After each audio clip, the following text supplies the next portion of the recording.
Action is back, and so were the Golden Flashes. Can the men's team defend their home floor and take down the Huskies? The NHL Stadium Series took place this weekend. Could the Stars shine under the lights, or would they crack under the pressure? The NBA's highest flyers took center stage on Saturday. Could they take the dunk contest to new heights? We'll re-rate the contest as SportsCorner starts right now.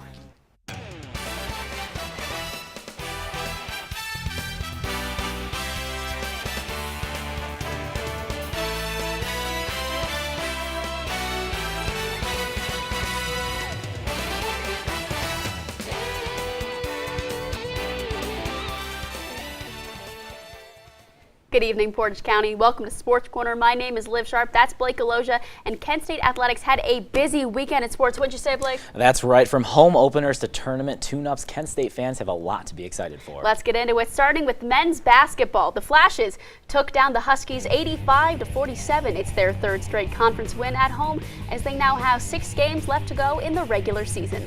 Kent State shot 56% from the field as the 2 leading scorers, Jalen Soldier and Von Cameron Davis, scored 17 points each. Next up for the Flashes will be a battle with the Bobcats in Athens on Tuesday night. Here's Coach Senderoff and Von Cameron Davis on the win. And we've played this way before, but we haven't played this way at home. So it's great to see us play as well as we did today. Definitely stems from our teammates just believing in me and giving me the confidence to be able to make the right plays and just overall just help our team win. We now welcome in Mike Neenan, our men's basketball reporter. So, Mike, how do you think this men's team stacks up to this last season's? You know, it's definitely been very disappointed. They're clearly not as good. You know, I think really what made last year's season work so well was the players. They had fantastic players. I mean, Sincere Carey, Myron Thomas, Malik Jacobs. You know, and I think that the way that this team plays just doesn't work out as well because they run a lot of ISO, and Sincere Carey especially. I mean, he could carry a lot of that load offensively. This year, I think just it's not quite as good. There doesn't seem to be a lot of ball movement, not a lot of consistency, especially in the first half of games. I mean, they lost a lot of home games this year purely because they just kept turning the ball over. They're not getting a lot of open looks. They seem to be turning the corner a little bit, especially as we saw against NIU, but I mean, we'll see. You know, going forward, it's definitely an uphill battle. So, Michael, as you mentioned, that uphill battle, do you see the Flashes even making the MAC tournament this year? Oh, no. I'm not worried about it. They will. I mean, it's the top 8 teams in the conference. Yeah. I don't see the top 6 teams changing. I do think that the 7th and 8th seeds, there will be some interchangeability. But for the most part, I think that the Flashes are not in danger of missing out as long as they can win 2 to 3 games to close out the season. Gotcha. Well, we have 6 games left in the regular season. What do you predict is going to be Kent State's record for the end of the season? Well, unfortunately, they play 3 good teams and 3 bad teams, which means I think they're going to go 3-3. You know, they'll play Ohio tomorrow. I think they'll win that game. I think they're right in the hot hand. They just beat NIU in dominating fashion. But then they play Akron on Friday. And Akron, listen, Akron has been a wagon this year. I think that Akron is going to have to go out and they're going to want to win this game pretty badly. I mean, it's a wagon wheel matchup. They're going to come to play. And they'll also play Toledo as well as Central Michigan. And I just don't think they're going to beat those good teams. You know, it's a stretch to say they'll beat Akron. They could beat Ohio. In fact, they would actually jump in the standings if that were to happen. But I just don't see it. I think that this team is what it is, and I don't see them improving much in terms of record. Well, thank you, Michael. Some big games coming up for sure. We're going to jump over to women's basketball. The Flashes picked up a 77-54 road win against Central Michigan on Saturday. An 18-2 fourth quarter run capped off the victory with 4 players reaching double digits. Jenna Batch led the way with 17 points in only 20 minutes. Kent State held the Chippewas to 7 fourth quarter points for their 15th win on the season. The team will be on the road again to play Ohio on Wednesday. Moving to the Diamond, the Kent State baseball team fell 8-3 to UNC Wilmington on Sunday. The Flashes dropped the first 2 of 3 games to the Seahawks as a 5-run 8th inning allowed UNC Wilmington to power past the Flashes. Calvin Bickerstaff was on the mound for his first collegiate start, pitching 5 innings, allowing 1 run, 2 hits, and striking out 5. Kent State will stay on the road to take on Louisiana Tech on Friday. And the Kent State lacrosse team lost to George Mason 13-6 at home on Saturday to start the year. 0-2. Jackie Wolford and Emily Bond led the scoring for the Flashes, scoring 2 goals each, and freshman Haley Greenberg tallied her first goal of the season. Senior goalkeeper Taylor Montero had 9 saves on the day. Kent State will look to bounce back on the road as they take on Delaware State this Friday. From sticks to flips, Kent State Gymnastics placed 4th at the George Washington Quint meet on Friday. Alyssa Guns earned a top 3 finish on the floor event with 3 other Flashes setting or matching career highs. Dani Fuertes posted her highest score of the year on her freshman year on the bars, earning a 9.800. The Flashes will travel to Central Michigan on Saturday for a meet against the Chippewas. And moving over to the greens, the Kent State women's golf team participated in the Spartan Sun Coast Invitational this weekend in Sarasota, Florida. The Golden Flashes finished 13th out of 15th teams, shooting .603 and plus 27 over par. The Flashes shot .304 in round 1 and .299 in round 2. Leon Tugaki placed highest for Kent State with the 16th on the teams. The team's next invitational will be on March 11th for the Jackrabbit Invitational. Running over to track, the Kent State track and field team competed in the Campbell Invitational last Friday. Kent State won 7 events at the meet as Trey Double won the men's mile in 4 minutes and 9 seconds, while Gabrielle Hammonds took the women's 60-meter hurdles in 8.89 seconds. Gabby Bailey won the women's shot put with a season-best throw of 51 feet and 10.5 inches. The Flashes will travel to Ypsilanti, Michigan next weekend for the 2024 Mid-American Indoor Championship. And ending things on the mats, the Kent State wrestling team fell short to Central Michigan at 25-15. Blake Schaefer earned a victory over Cameron Wood. AJ Burkhart was knocking on the door of a pin from the second period on, recording 2 near falls. The match of the night for the Flashes belongs to Josh Boggin, who knocked off the MAC's number 5 heavyweight Brian Caves 11-4. The Flashes wrap up the regular season next Thursday night against Cleveland State. Indiana was center stage for NBA All-Star Weekend. Could the youth of the East outshine the experience of the West? We tell you as we have all the action from Lucas Oil Stadium. Roll over. Chance high five. All right. When you adopt a shelter pet, you discover all the things that make them unique. And your mother and... I am totally a hot person. Right, guys? Thanks for being honest. They're a little bit of a lot of things, but they're all pure love. Adopt pure love at theshelterpetproject.org. There was an old woman who lived in a shoe. She had so many children, she didn't know what to do.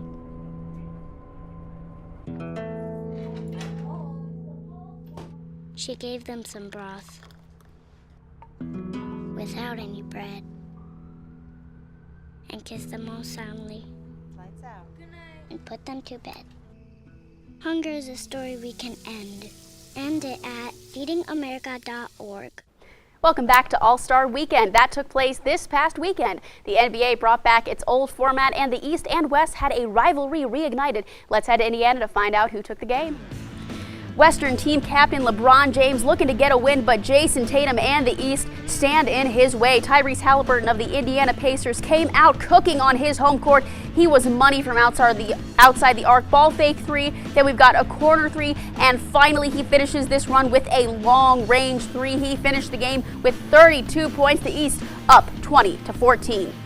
Like I said, that West captain LeBron James showing he's still got the hops with a monster dunk off of the pass from Luka Doncic. Look at the replay here. No one is even going to try and defend him as he goes up and throws the hammer down to tie things up at 29. This game was a dunk fest. Paul George with a bounce pass to James, and the 39-year-old takes flight. He only finished with 8 points, but hey, they were really flashy.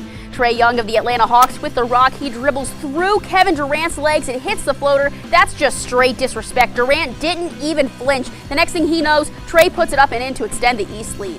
During the second half, players just kind of started doing whatever they wanted, and this included a Damian Lillard half-court three. Like I said, people were just kind of drawing up trick plays and having fun. Karl Anthony Towns is going to pitch the alley-oop to Steph Curry, who smashes it in. Like I said, these players just trying to do things that they don't normally do during their everyday games, and they were having fun. And just in case you missed that last Dame half-court shot, he does it again. This one is going to end the game. Dame ended it with 39 points. The East and their captain Giannis get the win in a defenseless game, 211 to 187. Damian Lillard wins All-Star MVP. What's up, everyone? My name is Heidi Marshall. This weekend, the Rising Stars tournament took place. Let's head and see what stars rose to the sky. Giddy up, it's time for the Rising Stars game. First game, we have Team Jalen taking on Team Tamika. Benedict Mathurin with a step back, and he drains that three, 30-24. Team Jalen looking for the win, and they obviously give it to Mathurin. He fakes a handoff and hits the jumper for the win. Mathurin run MVP of the tournament. He is dancing his way to the finals and giving the fans some love. Second semifinal game of the day. Future draftee Matas Buzz Ellis drives past a dime through Alan Dez Williams, and he hammers it down. Brandon Podemski takes advantage of Victor Wembanyama's height and floats him the ball for the easy lob, 22-29. Buzz Ellis being crafty, and he turns for the jumper, and it is good. Team Detlef wins in 41-36 and will play Team Jalen in the finals. Here we go, the final game. Who will take home the win? Mathurin, who spins around for the no-look pass to Walker Kessler for an under-rim lay, 10-4 Team Jalen. Williams for the win, and he will sink this three. That man has ice in his veins. Team Jalen wins 26-13. Jalen Rose's team has won the Rising Stars tournament. Well, All-Star Game weekend wouldn't be itself without some of the Saturday festivities. Among them, the Indiana Pacers won the Skills Challenge in their home arena, just like the Cavs did back in 2022. Damian Lillard was the big winner this weekend, winning the three-point contest as well as taking home the Kobe Bryant All-Star Game MVP award. Lastly, for the first time in history, an NBA player faced off against a WNBA player in a three-point contest. Stephen Curry defeated Sabrina Ionescu of the New York Liberty and won by 3 points. There was also the dunk contest where Mac McClung defeated Jaylen Brown to go back-to-back. But here on Sports Corner, we want to rejudge some of those dunks. So we welcome in Nico Crespo, our resident hot takes expert, and of course, Heidi Marshall. Let's take a look. We're going to rate them for you. All right, so this is Jaime Jaquez. Take a look at this. What do we think? Over Shaq? Ooh, that was kind of cold. Over I like Shaq. that one.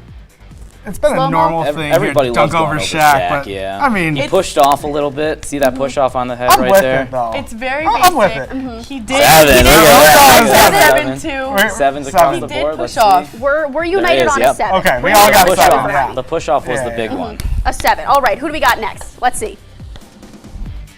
Jacob Toppin, Obi Toppin's brother. He's going over, ladies and He's gentlemen. going over Obi. Obi, That's yeah. over Obi, over his brother.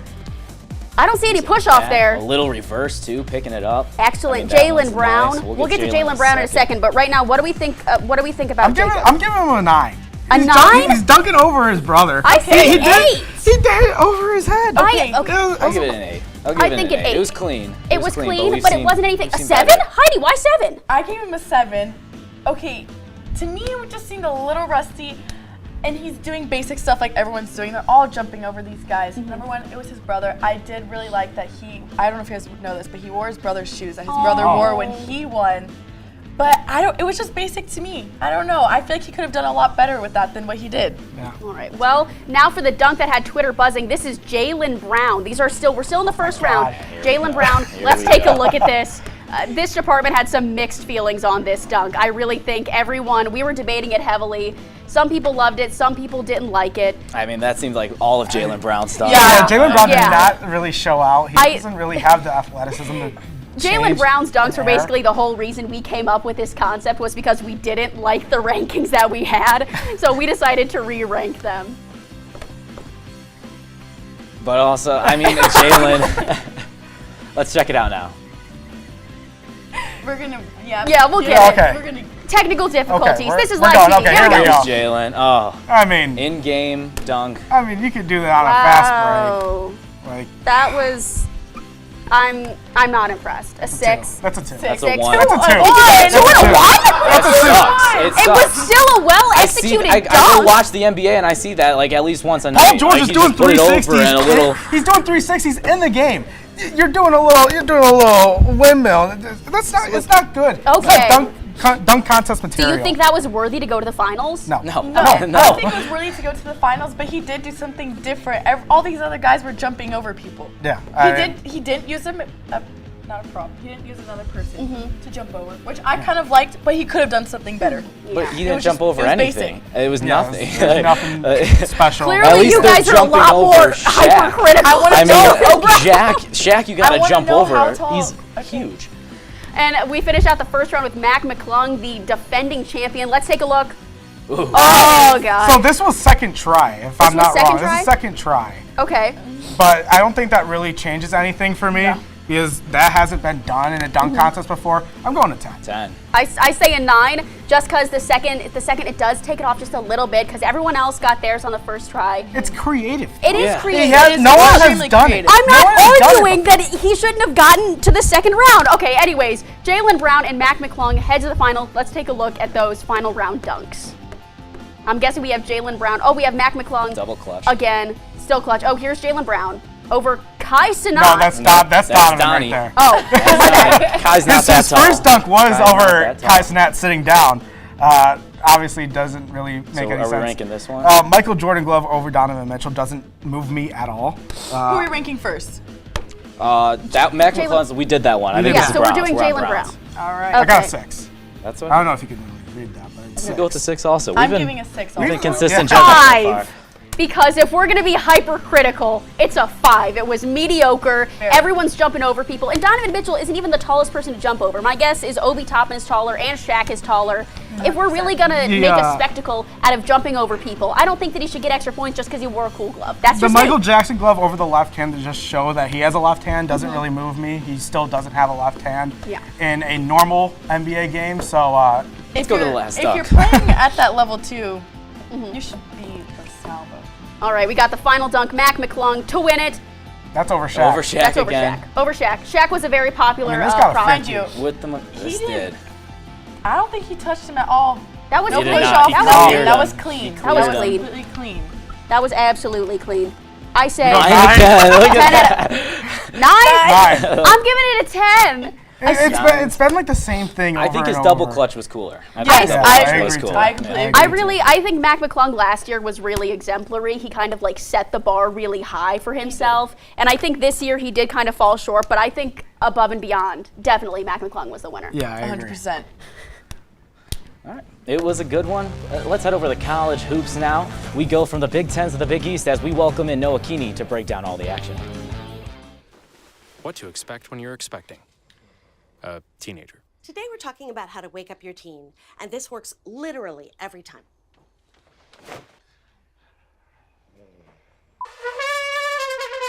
Good kisses. Good kisses. You heard how loud I heard. It wasn't you. It was the... Is that bacon? You don't have to know it all to be a perfect parent.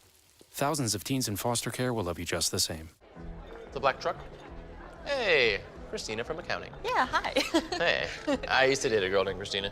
Oh, really? Yeah, and then she dumped me for my best friend. You want to see some photos of them that I took? I don't. I thought we talked about this, buddy. Buzzed and overshared again? Yeah. Yeah.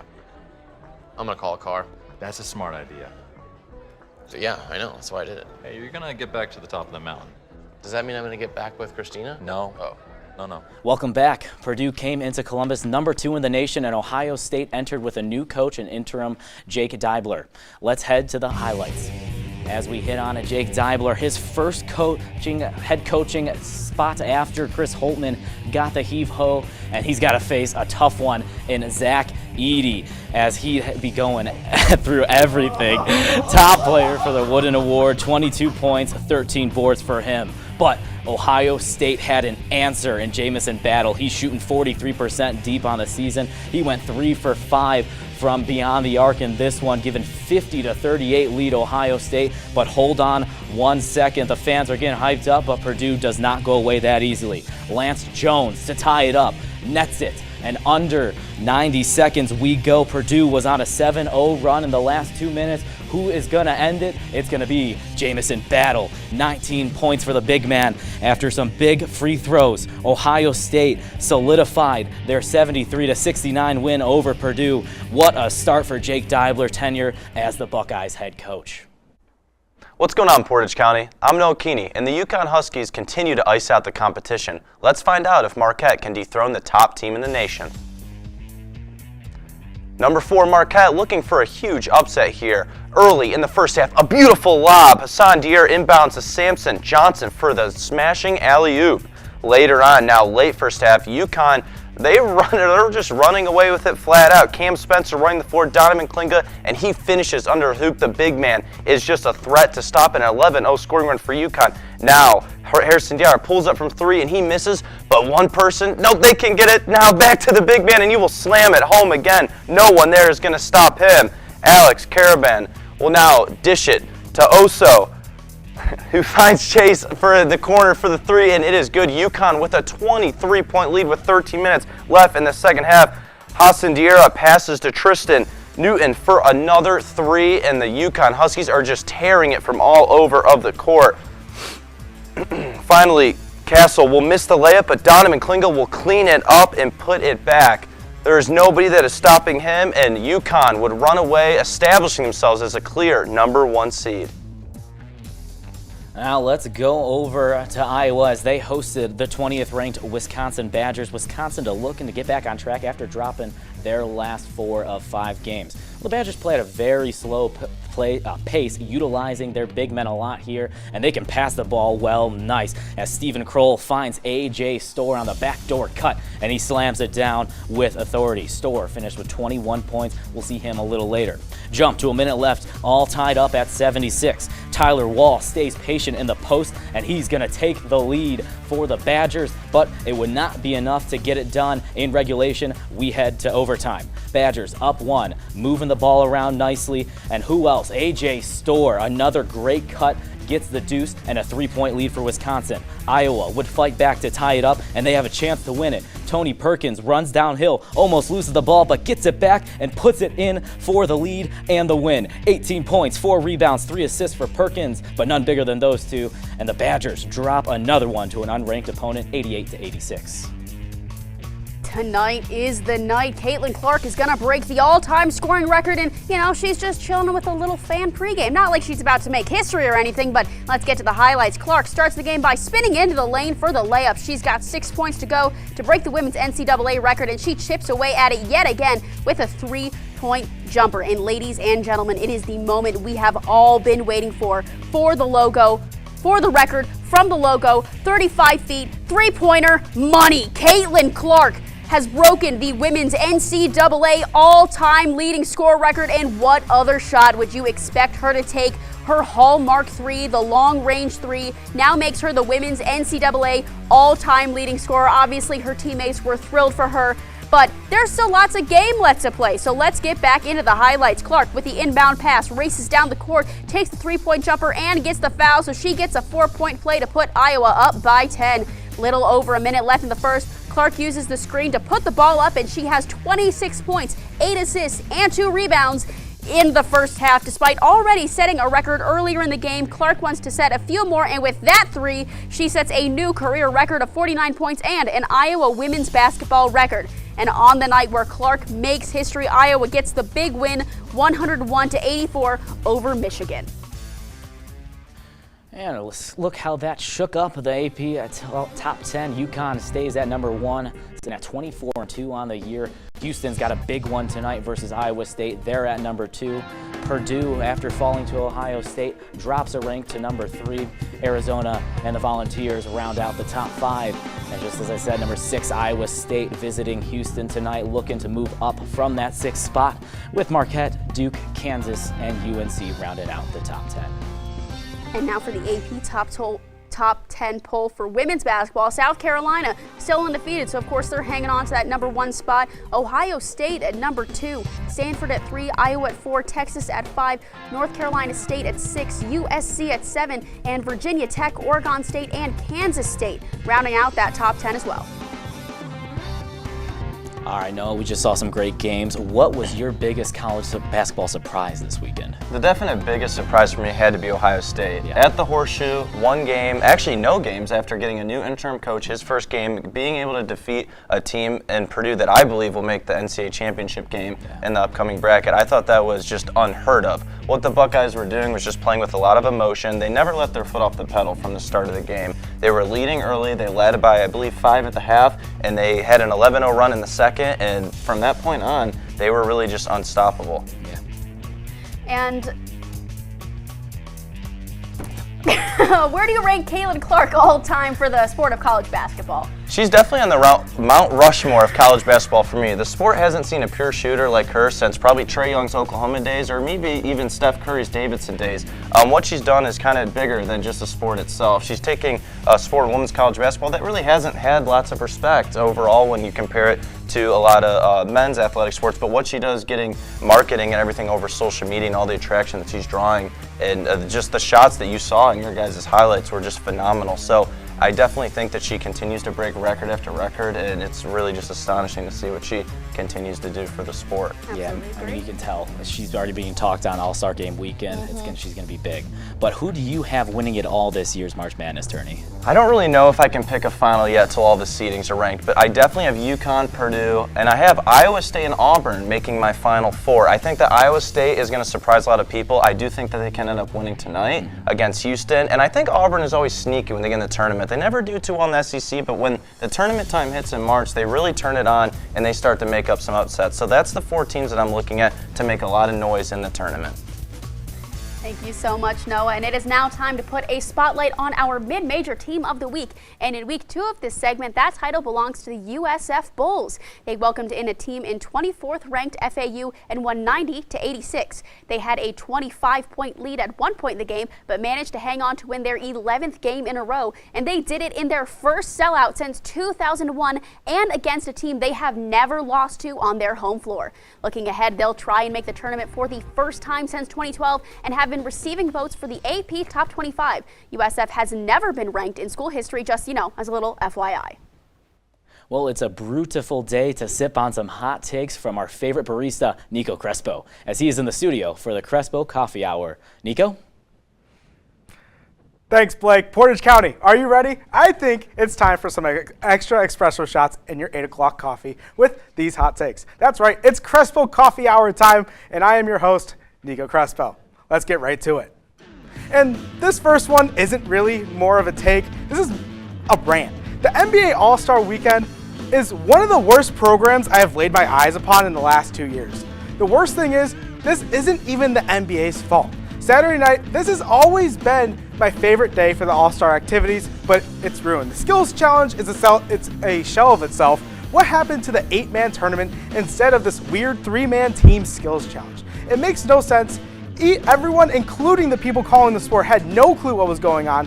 Go back to the way it was. Sabrina with Steph was awesome. I want more of that. Anything to promote the WNBA, as well as to donate to charity in a very competitive three-point contest. And then the actual three-point contest is by far the best event, and it's not even close. It's always very competitive, except for the time Paul George got like 9 points in the three-point competition. But now, the dunk contest.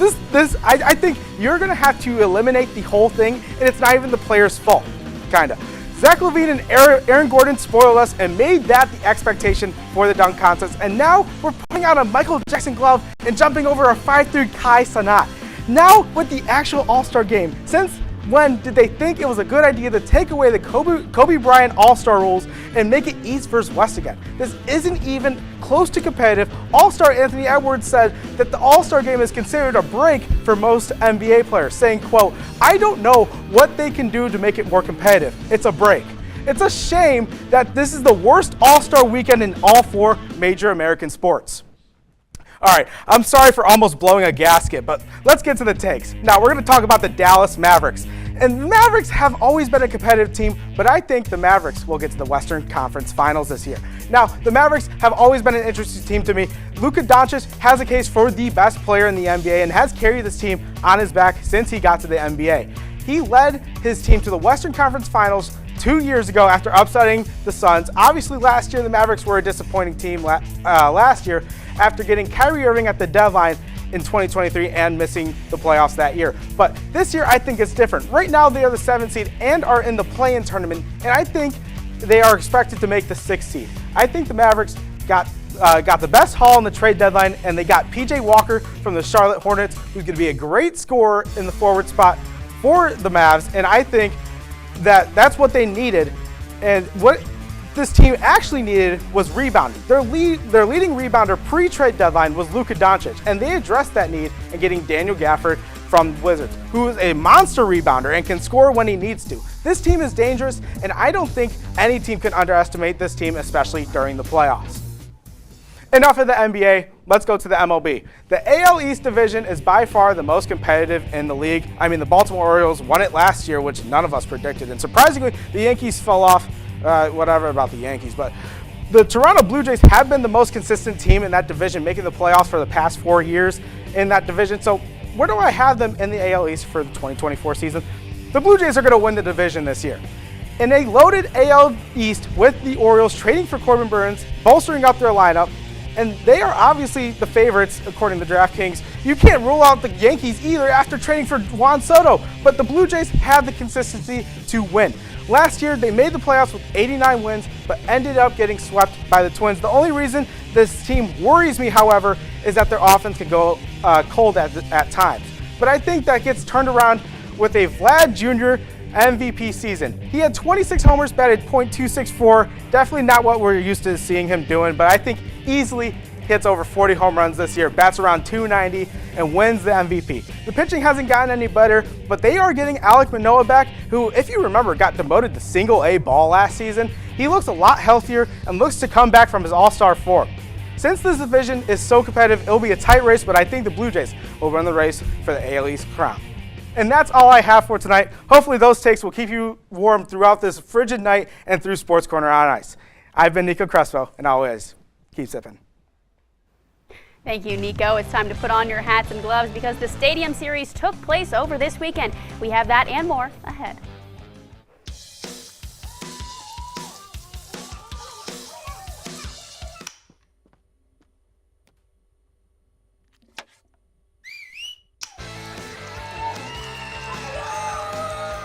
Don't let E. coli mosh with your food. An estimated 3,000 Americans die from a foodborne illness each year. You can't see these microbes, but they might be there. So always separate raw meat from vegetables. Keep your family safe at foodsafety.gov. Fancy pants peanut butter? A big screen television? You haven't even bought a sofa yet. A motorcycle?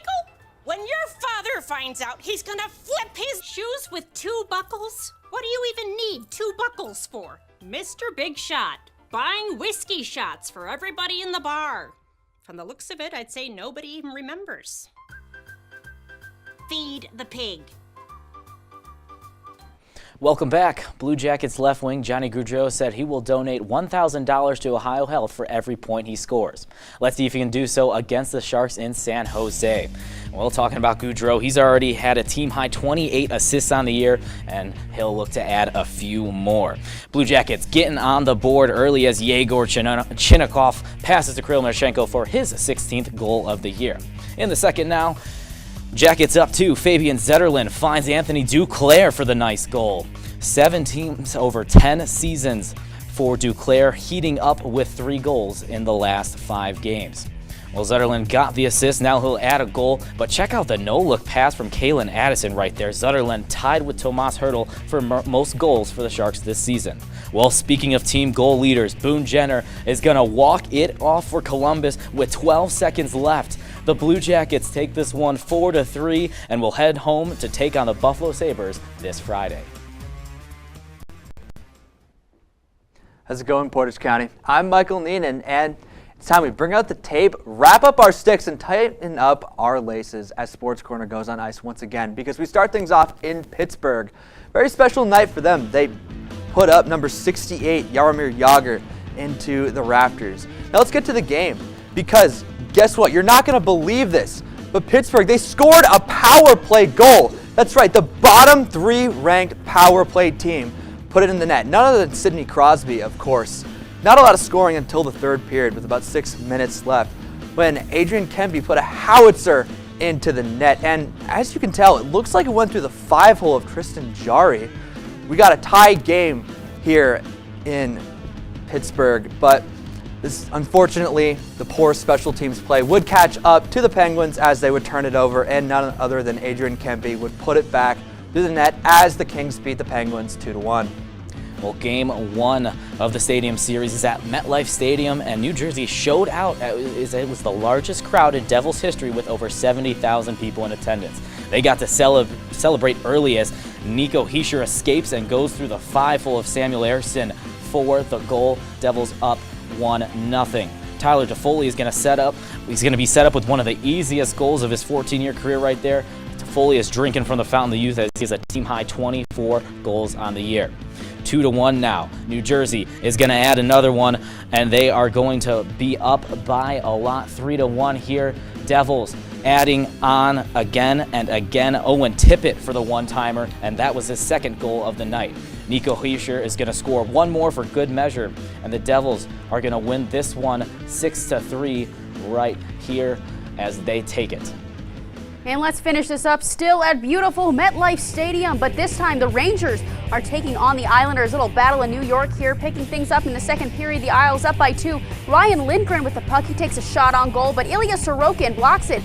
Vincent Trocheck is there to net his second goal of the game, and the Rangers trail 3-4. Noah Dobson with the puck near the blue line. He's going to pass it to Alexander Romanov, who taps it in, beats Shesterkin for the goal, and the Islanders lead 5-3. In the third, Rangers on the power play. They've pulled their goalie. Artemi Panarin sends the puck to Chris Kreider, and he gets a goal. And watch out, are the Rangers making a comeback? They're still on the power play. Adam Fox dishes it to Mika Zibanejad, and he's lying in wait to put the puck in and tie things up at 5. Panarin has possession. He has 3 defenders on him, but he starts to get shifty near the goal, and he gets the goal. This ends up getting reviewed, but look at this replay. Even though the goal is moved, that puck crosses the red line, and the Rangers get the comeback win over the Islanders 6-5 in overtime.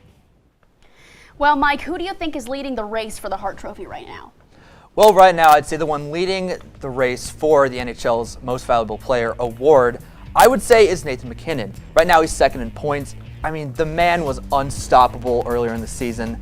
I think that right now, I would personally give it to him. I really think that's more of a gut feeling. Just watching him play, he has been so important to that Avs team. However, I would like to give an honorable mention to, of course, Nikita Kucherov. He is actually currently leading the league in points. He's actually on pace to put up about 130 points on around over 50 goals. I think that if he keeps going on that pace, he will, I think he could eventually win the award. But just strictly going off the eye test, I personally think that Nathan MacKinnon will take home the Hart Trophy. Well, we talked about players. Now we're switching to teams. Which team do you think will win the President's Trophy this year? Far and away, I think unless an asteroid hits the Earth, the Vancouver Canucks are going to win the President's Trophy. This team has been firing on all cylinders. They have 6 All-Stars this year. That is insane to me.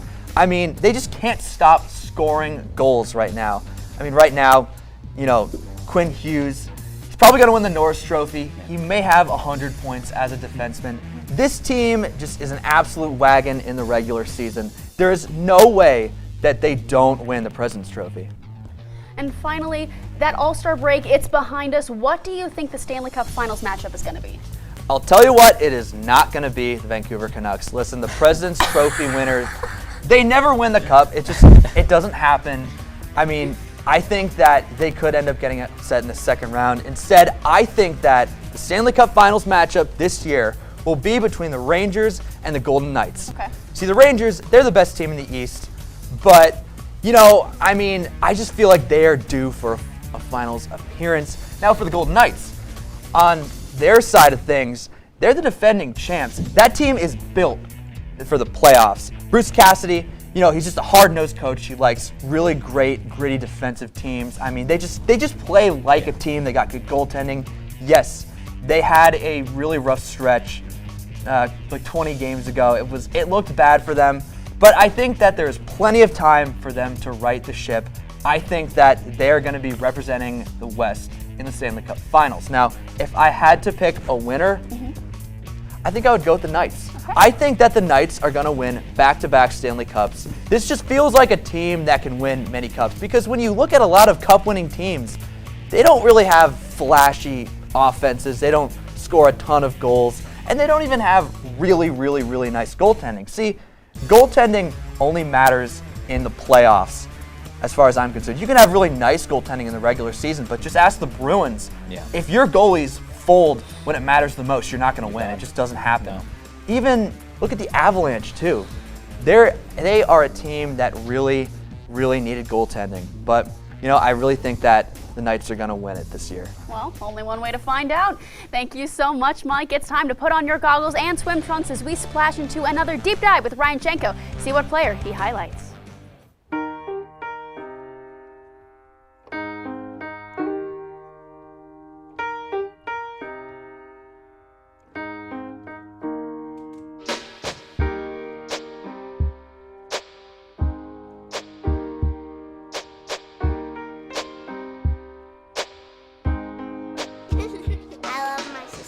My heart doesn't see race.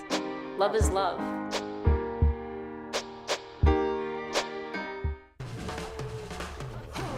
When you adopt a shelter pet, you discover their unique mix of all kinds of traits. Where'd Wiley go? Where's Wiley? Ah, there she is. Paw? Do you remember being an ancient wolf? Do you ever feel the call of the wild? You're a renegade cop, and I'm a con woman with nothing to prove. But together, we could really solve this murder. They're a little bit of a lot of things, but all of them are pure love. Oh, hey, didn't see you there. I'm Ryan Chenko, and I missed you guys last week, but no matter, that's water under the bayou, which is lucky for us, because today we're going to take a look at LSU wide receiver Malik Neighbors. Now, when you start talking about Malik Neighbors, there's something that comes to mind. It's Shakespearean almost. It's Bolitnikov, Bolitnikov. Wherefore art thou, Bolitnikov? Because Malik Neighbors probably deserved the award that goes to college football's best wide receiver after the year he had last year down in Baton Rouge. I mean, 89 catches, 1,569 yards, and 14 touchdowns. That probably helped push Jaden Daniels over the edge to win the Heisman last year. I mean, this guy was everything for this offense down in LSU. So, if he was so good, what were his strengths? Let's talk about it. So this guy, he's hard to tackle when he gets the ball in his hands because he is really, really strong. I mean, when his hands are like vice grips. You get the ball in his hands, he can make people miss left, right. He has great dip and bend, and he is great in space as well. And when you're great in space, that means you have high-end speed. He's very, very, very fast, and he's a smart route runner. I think he's a better route runner out of the slot than necessarily outside at this point. I'll talk about why in a second. And then he's also a smart route runner when he comes out of the slot. He's really good at working back to a quarterback who's scrambling, maybe trying to make plays out of structure. And his speed, that gives him a rare ability to get consistently open downfield. And I really, really like his comeback route. I mean, when he puts his foot in the ground to make a cut, it's really a thing of beauty. And the most important thing to me about Neighbors is his ability to be matchup proof. He's flashed big time plays against all sorts of great players. Guys who are gonna go in the first round of this draft and then the next draft, like Terrion Arnold and Kool-Aid McKinstry out of Alabama. And then a guy like Caleb Downs, who he played in Alabama, who's now at OSU. So I wanna talk about some of those weaknesses. I said he's better as a slot receiver. That's because he really struggles to track deep balls over his shoulder. That is something that concerns me a lot with a guy who is probably going to go in the top 15 of the draft and be a #1 guy. You don't take a slot receiver with a top 15 pick. You want a guy who can play on the outside, who can send deep and throw that ball up to and trust to make a play. And right now, I don't see that enough from Malik Neighbors. I mean, part of it, he's he doesn't have the strength to fight through defenders to make contested catches, and he can't really find a way to see the ball into his hands. So these are things that he's going to have to work on in the pre-draft process. I also think he's a little bit undersized to play on the outside against NFL defenses. And if he's undersized, that's fine, but you gotta have a nasty release like a Stephon Diggs or Devontae Adams like release. And his footwork is a little bit sloppy. He can get predictable, and then he can lose his place on the field after coming out of a break and get too close to the sideline. So those are just things that he needs to work on and clean up. I think they're all fixable problems because the skill set is absolutely there for Neighbors. And when he goes in the NFL draft, I think his best fit right now is going to be with the New York Jets at number 10 overall. I don't think the Jets should take him at 10 overall. I think they should invest in that offensive line. But I think he's probably around the 10th to 15th best player in the draft. I think if he goes to New York, he will flourish. But that is all I've got for you guys today. It was great to be back with you on the deep dive, and until next week, I've been Ryan Shanko, TV2 NFL Draft Analyst. Thank you so much, Ryan. We welcome back in Noah Keeney. Noah, we are officially in the offseason for the NFL. So what are some quick things you're looking forward to, getting solved around the NFL this offseason? Yeah, so the first thing that comes to mind for me is what the Minnesota Vikings are going to do with superstar receiver Justin Jefferson and Kirk Cousins, who in my opinion is a star coming off a torn Achilles. I'll be very curious to see how they handle the cap space, what they do with their salaries, if ultimately they want to trade Justin Jefferson, or if they're going to give him probably the most money a wide receiver's ever gotten, which I think they should. The second thing, what players I'm curious about seeing is what players are going to receive a franchise tag. Chris Jones, the Chiefs said they're probably not going to franchise tag him. You look at players like T. Higgins, Josh Allen from the Jaguars, and Michael Pittman of the Colts. I'm very interested to be able to see what players exactly will receive the tag and what will be able to go into free agency. Another thing that I think is a big deal is what NFL veterans will be cut. As a Cleveland Browns fan, I'm already looking about Nick Chubb. We could save a lot of money if we cut him, but I don't think I'm ready to let go of him. He's too dang good. And there's a lot of other players like Chargers Mike Williams and Seahawks safety Jamal Adams, who's kind of trended down in his career, but it'll still be curious to see if teams want to re-sign them or what they will do. So what does the NFL draft bring to that table? The NFL draft, I think, is one of my favorite parts of the year besides NFL playoffs. I love the excitement, the build-up, as we just saw. It gives you opportunities to do like great deep dives and just to see raw talent out of college that has been produced that these kids have been working for since they were little kids. I think it's so exciting to see your team draft players that you love, and sometimes they're disappointed in people that they take, but that's the fun in it, and being able to see what teams can draft and just give their players the best ability to be the best player they can be. Absolutely. So I know this is way too early, but Noah, what is your Super Bowl prediction for next season? So my next Super Bowl prediction, I do think the Buffalo Bills will finally get over the hump with Mahomes. I think they will take on the Chiefs in the AFC Championship, and I finally think that they will get over the hump. I think they're going to add some players in free agency. I think Von Miller's going to hit the road. They're going to save some money and trade him away, and I think they're going to draft some good players. I do think out of the NFC that the 49ers are going to make it back there. I don't think that them losing Brandon Ayuk, most likely they don't have the money, but I don't think that's going to hold them back that much. But I think the 49ers will capture the elusive Super Bowl, but I do like the Bills to finally make it back there. Be fun to see. Yeah. Thank you so much, Noah. It was a big weekend in women's sports, but someone will take the empowerment crown. We tell you who that could be. What to expect when you're expecting. Like here. A teenager. Today, I'm going to show you how to team-proof your home. First step, hide the car keys, preferably somewhere they would never look. Challenges will come up. Be ready for them. Hi, honey. Ready for the... Mom, you don't use mannequins in the mannequin challenge. You don't have to know it all to be a perfect parent.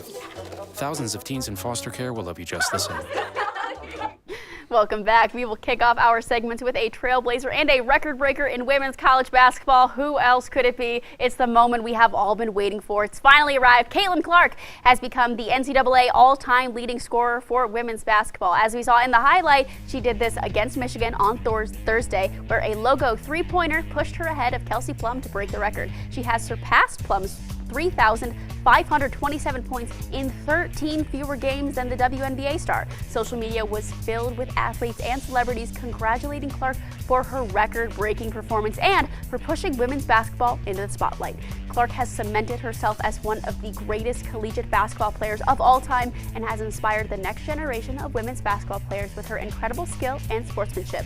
We are all witnesses to her greatness, and we may see her achieve even more greatness as she is 99 points away from setting the all-time leading scorer record for any collegiate basketball player. Congrats, Caitlin. And for my woman on the Silver Mountain, we're keeping things on the court. I'm going with Sabrina Ionescu. It was a big week for women's basketball, and Sabrina was a massive part of it.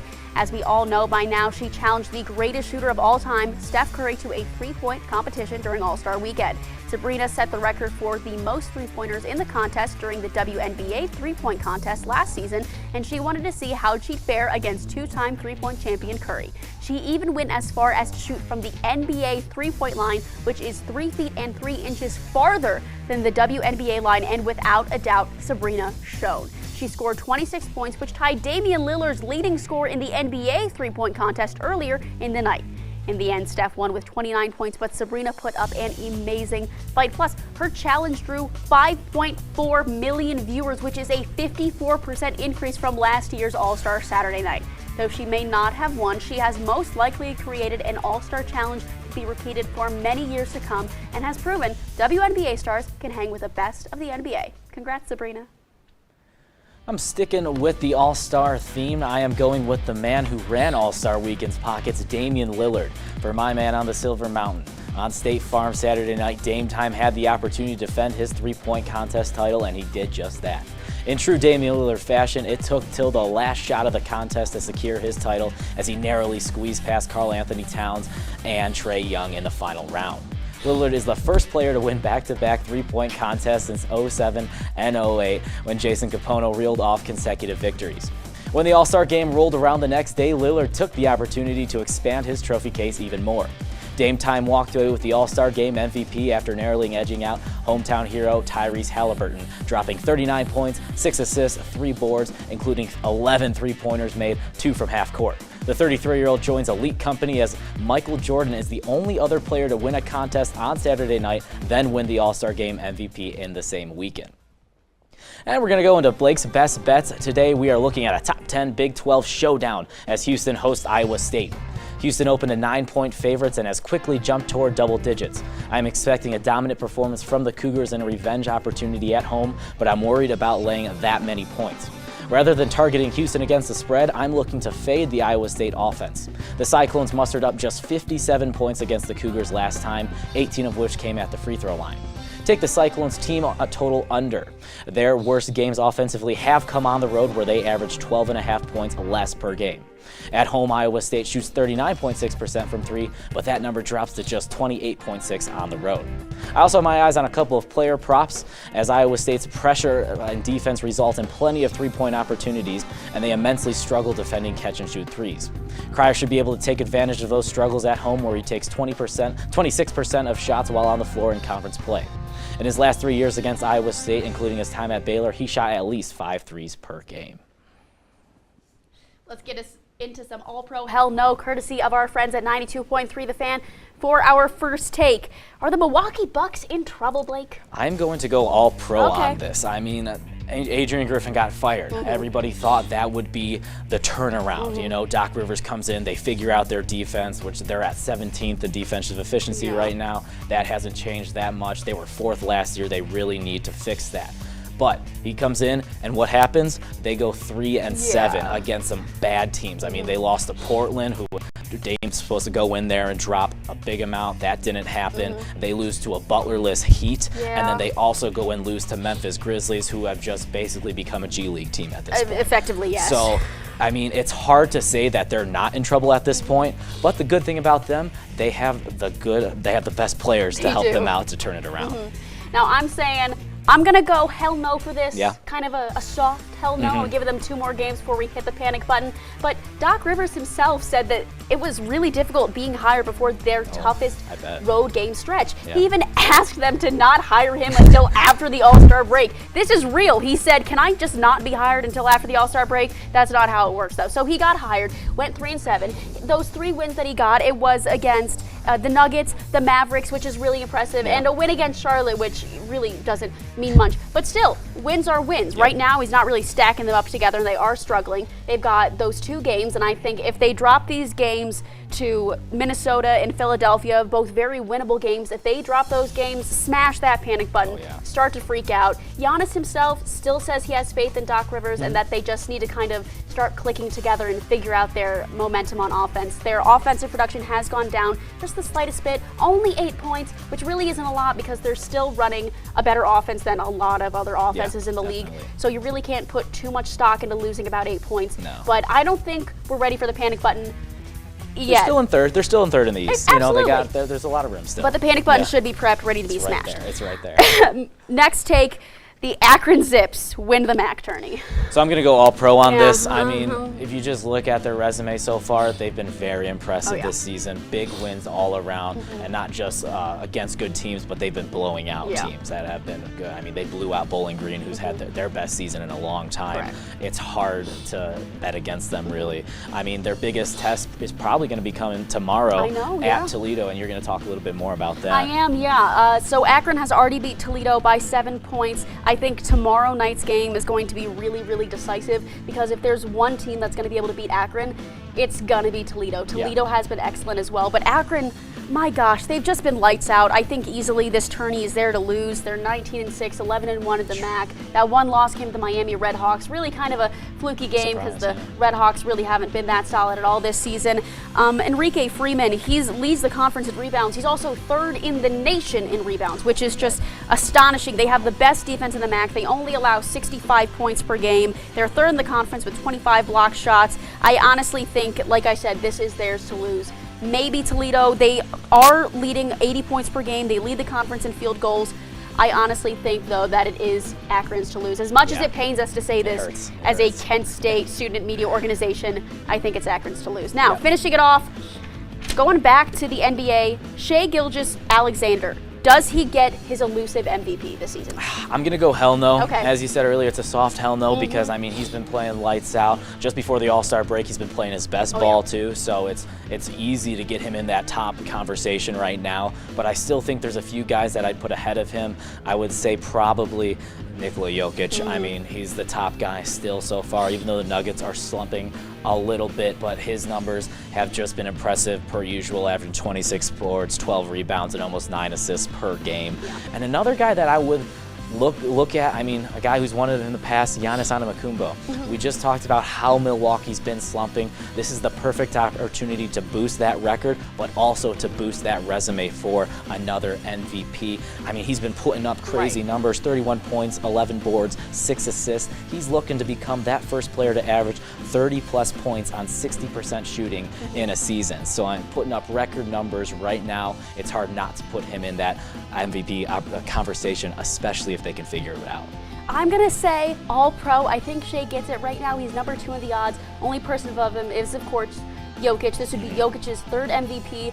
But as weird as this is to say, even though Jokic is having an MVP season, this would be his worst MVP season, which is astonishing to say. But Shai has just been playing lights out, 31.1 points per game, 5.5 rebounds, 6.5 assists. I mean, he's making a really compelling case. He is a driving force on this really young Thunder team. They're 2nd in the West. Yes. Who would have thought that? I certainly wouldn't have. No. They're only behind the Timberwolves, who are doing an excellent job. I mean, the West, it's been insanely tough this season. He also had a great performance at the All-Star game. I know there's not a lot of defense played, so we don't put a lot of stock in the All-Star game, but 31 points, 6 assists, nothing to scoff at. Skip Bayless called him his MVP. Wow. Depends on how much you want to put into Skip Bayless's opinion. Yeah. I take it pretty well. I think that's pretty good. I mean, he's been in the hunt since last season. Obviously, we know they gave it to Embiid. Embiid was kind of always the bridesmaid, never the bride, so they finally kind of threw him a bone, gave him the MVP. I definitely think that this season, Shea is more deserving than he was of last year. Oh, definitely. I definitely think there's a possibility, but there are so many good candidates. Right. I think this is the first year where we really haven't seen someone run away with it by the All-Star break. I mean, we haven't even mentioned Jason Tatum's name. Correct. Jason Tatum's been playing absolute terrific ball. His team's sitting at #1 in the East. It's hard not to put him in there too. I absolutely Yeah. agree. Mhm. It's going to be fun to see for sure. Yeah, second half's a very entertaining time. Absolutely. And that is all the time we have for tonight. Thank you so much for joining us. For more content from us, make sure to follow us across social media at TV2 KSU Sports. I'm Blake Alojo. And I'm Liz Sharp. Have a great night, Portage County. There was an old woman who lived in a shoe. She had so many children, she didn't know what to do.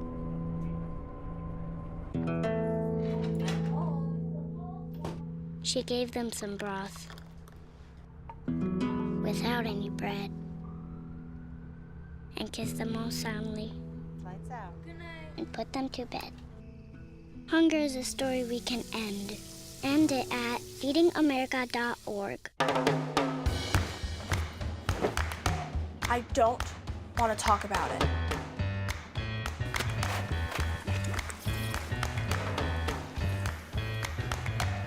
I don't want to talk about it.